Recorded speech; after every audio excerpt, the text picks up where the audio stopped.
रामपुर गांव उत्तर भारत के एक शांतिपूर्ण इलाके में बसा हुआ था, जहां के लोग अपनी सादगी और धार्मिकता के लिए प्रसिद्ध थे। गांव के प्रत्येक घर में एक ही आवाज गूंजती थी, राम का नाम लो और सुखी रहो। सारा गांव एक दूसरे से जुड़ा हुआ था और उनकी दिनचर्या का केंद्र हमेशा मंदिर और पूजा पाठ ही हुआ करता था। यहाँ के लोग अपनी मेहनत और ईमानदारी से जीते थे, पर एक गहरी खामोशी इस गांव के बीच हमेशा बनी रहती थी। गांव की सबसे सुंदर औरत थी विधवा। उसकी आंखों में अजीब सी उदासी थी, एक खालीपन जो किसी को दिखाई नहीं देता था। उसकी सुंदरता पर कोई शक नहीं कर सकता था, लेकिन उसकी आंखों की गहराई और दिल की तन्हाई किसी को भी नहीं दिखती थी। विधवा का दिल और उसकी जिंदगी की दुख समझने वाला कोई नहीं था। विधवा अक्सर सोचती, क्या यही है मेरी जिंदगी का उद्देश्य? क्या मेरी सुंदरता का कोई मतलब नहीं है अगर मुझे किसी के दिल में जगह नहीं मिलती? एक दिन गांव में एक साधु महात्मा का आगमन हुआ। साधु महाराज के बारे में सुनकर हर किसी की उत्सुकता बढ़ गई थी। वे एक अजीब व्यक्तित्व के मालिक थे। लंबी जटाएं, शरीर पर भस्म और ऐसी गहरी आवाज जो हर किसी के दिल में उतर जाती। लोग उनकी बातें सुनने के लिए मंदिर में इकट्ठा होते और उन्होंने अपने चमत्कारी कार्यों के बारे में बताना शुरू किया। उनका प्रभाव तेजी से गांव में फैलने लगा। लोग उनके प्रति श्रद्धा और विश्वास में बंधने लगे। विधवा भी उनकी उपासना में शामिल हुई। उसे ऐसा महसूस होने लगा जैसे साधु महाराज की बातें उसकी आत्मा को छूने लगी। वह अपनी नीरस जिंदगी से बाहर निकलने के लिए साधु के दर्शन करने जाने लगी। धीरे धीरे वह साधु के उपदेशों में खो जाने लगी। साधु महाराज का व्यक्तित्व इतना सम्मोहक था कि विधवा को लगता था जैसे वह उससे किसी गहरे स्तर पर जुड़ा हुआ है। उसकी बातें, उसकी उपदेशों की गहराई और उसकी शांति, यह सब कुछ विधवा को अंदर से खींच रहा था। साधु महाराज ने विधवा से कई बार बात की और उसे आध्यात्मिक उन्नति का रास्ता दिखाया। तुम्हारी आत्मा भी परमात्मा से जुड़ी हुई है, तुम्हें बस अपनी पहचान को समझने की आवश्यकता है, साधु ने उसे कहा। यह शब्द उसके दिल में गहरे तक समा गए। साधु के साथ कुछ और बातें और जल्द ही वह विधवा के जीवन का एक अहम हिस्सा बन गए। वह विधवा को हर दुख, हर दर्द से उबारने की बातें करते और विधवा को लगता था जैसे उसकी सारी जिंदगी अब साकार हो रही है। वह विश्वास करने लगी कि साधु महाराज उसके जीवन के उस खालीपन को भर सकते हैं जो अब तक कोई नहीं भर पाया था। गांव में साधु महाराज का प्रभाव बढ़ता जा रहा था। उनके आने के बाद से लोग उनकी पूजा करने के लिए मंदिर में इकट्ठा होते थे। उनके चमत्कारों की अफवाहें फैल रही थी। कभी किसी बीमार को ठीक करना, कभी किसी की किस्मत बदलना और कभी किसी की समस्याओं को हल करना। गांव के लोग उन्हें दिव्य मानने लगे थे। इस माहौल में विधवा भी पूरी तरह से प्रभावित हो चुकी थी। वह जब भी साधु महाराज के पास जाती, उसके दिल में एक अजीब सी तृप्ति होती। साधु के साथ हर मुलाकात उसके लिए जैसे एक नई शुरुआत होती। साधु महाराज की बातें विधवा को बहुत प्रभावित करती। उन्होंने उसे बताया, तुम्हारे भीतर शक्ति है, केवल तुम खुद को समझ नहीं पाती। यदि तुम मेरी शरण में आओगी तो तुम्हें वो सब मिलेगा जो तुम चाहती हो। तुम्हारा दुख केवल तुम्हारे भीतर की बंदिशों से है। तुम्हारे आत्मविश्वास को जागृत करना होगा। विधवा इन शब्दों को दिल से महसूस करने लगी। वह समझने लगी कि साधु के शब्दों में कुछ खास बात है जो उसे अब तक किसी ने नहीं समझाई थी। धीरे धीरे विधवा और साधु के बीच यह रिश्ता गहरा होता गया। वे अब एक दूसरे के बिना नहीं रह सकते थे।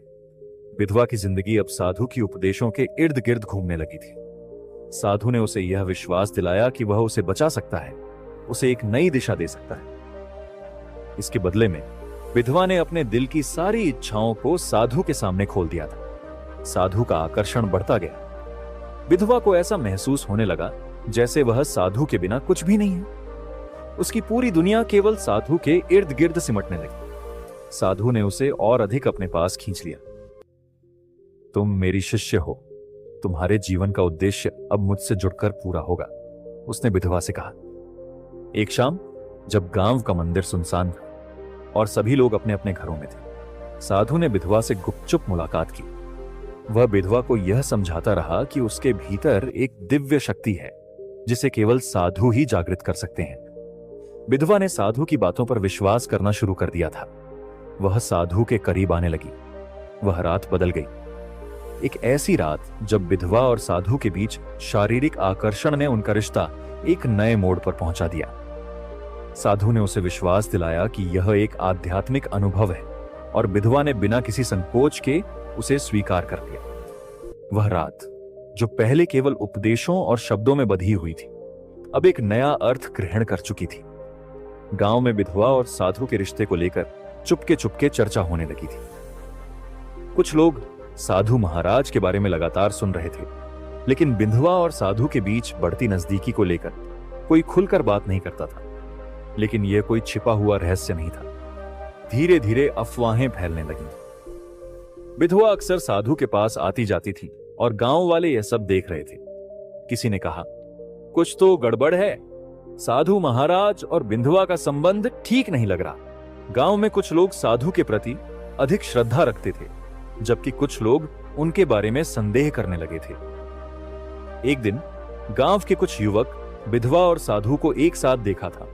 उन्होंने यह बात पंचायत के सदस्यों तक पहुंचाई। उन्होंने बताया कि विधवा और साधु के बीच कुछ अजीब सा रिश्ता बन रहा है। यह खबर जैसे ही फैली, पूरा गांव हलचल में आ गया। गांव में बड़े बुजुर्गों ने एक पंचायत बुलाई। सभी को यह चर्चा करनी थी कि क्या यह मामला सच्चाई पर आधारित है या सिर्फ अफवाहें हैं। पंचायत के सभी सदस्य इस मुद्दे पर विचार करने के लिए एकजुट हो गए। गांव में साधु और विधवा के बीच बढ़ते रिश्ते को लेकर जो अफवाहें फैल रही थी, वह अब सच्चाई के करीब पहुंचने लगी थी। कई गांव वाले इस बात से परेशान हो गए थे, लेकिन किसी को भी यह खुलकर सामने लाने की हिम्मत नहीं हो रही थी। लेकिन एक दिन जब विधवा मंदिर से लौट रही थी, उसे गांव के एक युवक ने देखा जो साधु महाराज के उपदेशों से खास प्रभावित था। लेकिन अब उसे यह समझ में आने लगा था कि साधु के व्यवहार में कुछ गलत था। चंद्रपाल ने वह दृश्य देखा जब विधवा साधु के पास गई और दोनों के बीच बातचीत के दौरान कुछ अत्यधिक व्यक्तिगत बातें हो रही थी। चंद्रपाल चुपके से यह सब देख रहा था और उसे अब कोई संदेह नहीं रहा कि कुछ गड़बड़ है। उसने यह बात तुरंत गांव के अन्य लोगों को बताई और यह खबर जैसे ही फैलने लगी, गांव में फिर से हलचल मच गई। एक दिन गांव के एक बुजुर्ग ने विधवा से पूछा, तुम्हारा और साधु महाराज के बीच क्या चल रहा है? विधवा ने मुंह चुप कर। उसका दिल घबराया हुआ था। वह समझ नहीं पा रही थी कि क्या कहे। उसके मन में बहुत कुछ था। गांव में अब अफवाहें फैल चुकी थीं और लोग इस पूरे मामले को लेकर सशंकित थे। कुछ लोग विधवा को दोषी ठहराते हुए कह रहे थे, यह औरत बिगड़ गई है, इसने साधु महाराज को फंसा लिया। वहीं कुछ लोग साधु की ओर इशारा कर रहे थे, क्या साधु महाराज ने इस औरत को अपनी जाल में फंसा लिया है? पंचायत बुलाई गई। गांव के बुजुर्ग और सम्मानित लोग इकट्ठा हुए। पंचायत ने यह तय किया कि यह मामला पंचायत की अदालत में उठाया जाएगा। पंचायत के हॉल में जब लोग जमा हुए तो हर चेहरे पर गुस्सा और नाराजगी का भाव था। गांव के लोग इस पूरे मामले से अत्यधिक आहत थे। रामपुर जैसे शांतिपूर्ण गांव में अचानक ऐसा विवाद खड़ा हो गया। लोग एक दूसरे से बात करने में संकोच कर रहे थे क्योंकि वे नहीं चाहते थे कि उनके गांव की छवि खराब हो। साधु महाराज को भी पंचायत में बुलाया गया। वह धीरे धीरे मंदिर की ओर बढ़े, अपने सिर पर सफेद चादर लपेटे हुए। उनका चेहरा एकदम शांत था, जैसे उन्हें सब कुछ पहले से पता था। वह जानते थे कि गांव में क्या हो रहा है और उन्होंने तय कर लिया था कि वह किसी भी हालत में अपनी प्रतिष्ठा को बनाए रखेंगे। पंचायत की बैठक में पहले विधवा को बुलाया गया। गांव के बुजुर्गों ने उससे सवाल पूछे, क्या यह सच है कि तुमने साधु महाराज के साथ गलत संबंध बनाए हैं? विधवा ने अपनी आंखों में आंसू समेटे हुए कहा, मैं जानती हूं कि मैंने गलत किया है, लेकिन मुझे यह सब समझ नहीं आया। साधु महाराज ने मुझे यह सब सिखाया और मैं उनकी बातों में फंस गई। गांव के कुछ लोग विधवा की बातें सुनकर दुखी हुए, जबकि कुछ लोग उससे गुस्से में थे। उसी दौरान एक बुजुर्ग महिला, जो गांव की सबसे बुद्धिमान औरत थी, खड़ी हुई। क्या यह केवल विधवा की गलती है? क्या हम यह नहीं समझ सकते कि साधु महाराज ने इस सब में एक पापी भूमिका निभाई है? बुजुर्ग महिला की आवाज गहरी थी। यह सुनकर पंचायत में हलचल मच गई। कुछ लोग साधु के पक्ष में थे, जबकि कुछ ने उसे दोषी ठहराया।